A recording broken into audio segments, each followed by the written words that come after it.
वित्त मंत्री निर्मला सीतारमण 1 फरवरी को संसद में देश का आम बजट पेश करेंगी। ये उनका 8वां पूर्ण बजट होगा। इसके साथ ही वह मोरारजी देसाई का रिकॉर्ड तोड़कर लगातार सबसे अधिक बार पूर्ण बजट पेश करने वाली वित्त मंत्री बन जाएंगी। और अभी ओवरऑल रिकॉर्ड मोरारजी देसाई के ही नाम रहेगा, जिन्होंने कुल 10 बजट पेश किए थे। रेलवे से लेकर इनकम टैक्स स्लैब में बदलाव को लेकर आम आदमी बेसब्री से इंतजार करता है। बजट को तैयार करने की प्रक्रिया काफी समय पहले ही शुरू हो जाती है। हम आपको बताएंगे कि आखिर देश का बजट तैयार कैसे किया जाता है, इसे बनाने में कौन सी टीम काम करती है। सबसे पहले बात करते हैं आम बजट क्या होता है। आम भाषा में समझें तो आम बजट ठीक वैसा ही है जैसा हम अपने घरेलू खर्चों के लिए बजट बनाते हैं। जितनी हमारी कमाई होती है, खर्चे भी हम वैसे ही करते हैं। और बजट शब्द फ्रांस के बूजे से निकला बताया जाता है। इसका मतलब चमड़े के बैग से होता है। इसमें साल भर में योजनाओं, सैलरी और पेंशन आदि पर होने वाले खर्च के अलावा राजस्व का भी लेखा जोखा होता है। संविधान के अनुच्छेद 112 में वार्षिक वित्त विवरण की चर्चा है।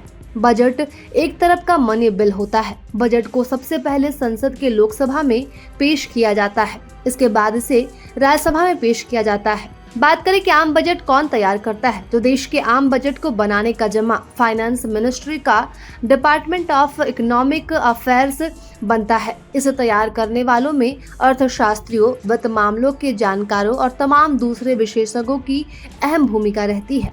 बजट से देश में उत्पादित वस्तुओं और सेवाओं की मौजूदा बाजार कीमत होती है। इसी के आधार पर राजकोषीय घाटे से लेकर सरकार की आमदनी और खर्च तक की बात पता चलती है।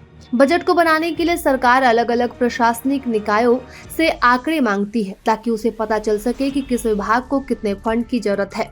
2017 से पहले रेल बजट अलग से पेश किया जाता था, लेकिन 2017 में इसे आम बजट में ही मर्ज कर दिया गया। अब बात करें कि कैसे तैयार होता है देश का आम बजट, तो आम बजट को बनाने की प्रक्रिया करीब 6 महीने पहले शुरू हो जाती है।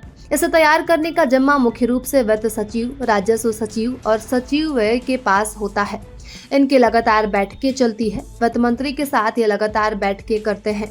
बीच बीच में प्रधानमंत्री को भी इसकी जानकारी दी जाती है। योजना आयोग के उपाध्यक्ष और आर्थिक सलाहकार परिषद से भी मशवरा लिया जाता है। इसके अलावा बजट बनाने के लिए विभिन्न चैम्बरों, संस्थाओं और संगठनों के बीच बातचीत की जाती है और उनकी राय ली जाती है। और नीति आयोग के सदस्य सचिव और राष्ट्रीय सलाहकार परिषद भी बजट बनाने में मदद करते हैं। और बजट को बनाना जितना बड़ा काम होता है, उससे कई बड़ा चैलेंज इसकी गोपनीयता का भी होता है।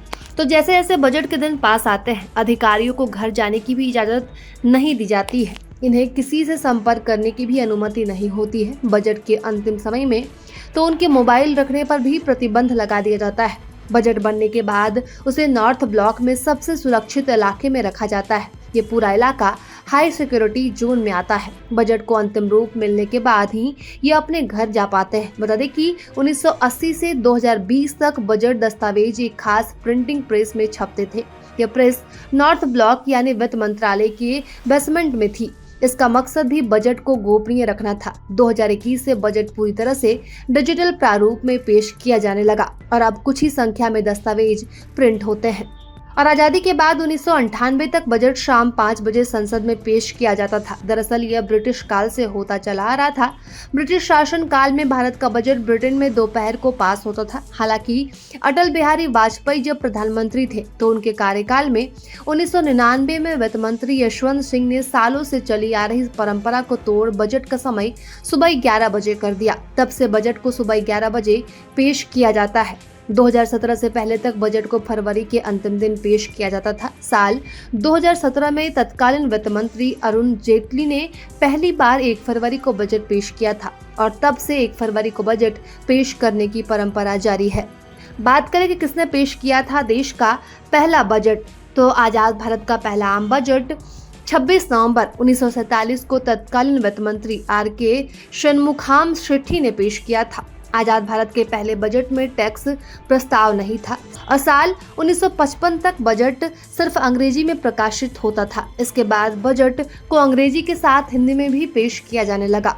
इंदिरा गांधी पहली महिला वित्त मंत्री थी जिन्होंने बजट पेश किया था। 1970 में पीएम के अलावा उनके पास वित्त मंत्रालय भी था। प्रभातखबर.com, विश्वास वही, रफ्तार नहीं।